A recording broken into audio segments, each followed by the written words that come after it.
I was in Chicago because I was working at Alinea. I was the pastry chef there, and Chicago has a very big Mexican community, and so just by default there's a lot of great Mexican restaurants, Mexican grocery stores.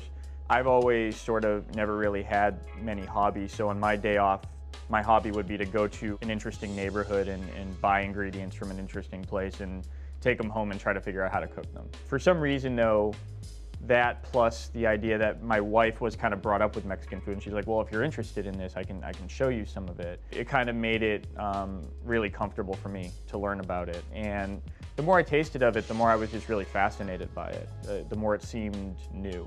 When we were first planning Empellón, I guess what I had in my head was that, well, maybe I should start with the easiest part of Mexican cooking.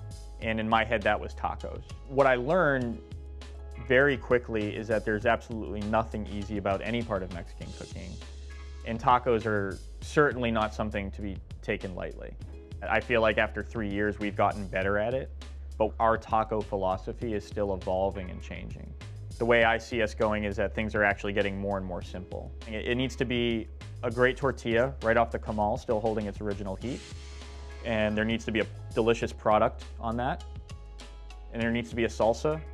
And there might need to be some cilantro and onion. And that's oversimplifying it, but it should be only a few elements. When we opened the first Empellón, the reaction that I got was to be expected. People thought that I was taking a step down, or I was declaring that creativity is not important anymore and now I want to do this. And that actually is 100% opposite of what I was actually doing. If you were to work for Alinea and then you were to work for WD-50 and then you were to do what everyone thinks is the natural progression of that, for me it would have been a pastry-driven, hyper-modern tasting menu restaurant. There definitely would have been liquid nitrogen, hydrocolloids flying around. That actually, in my mind, was the least creative thing I could do. Becoming a pastry chef changed my life. Deciding to cook Mexican food forced me to change my life again, and it still is.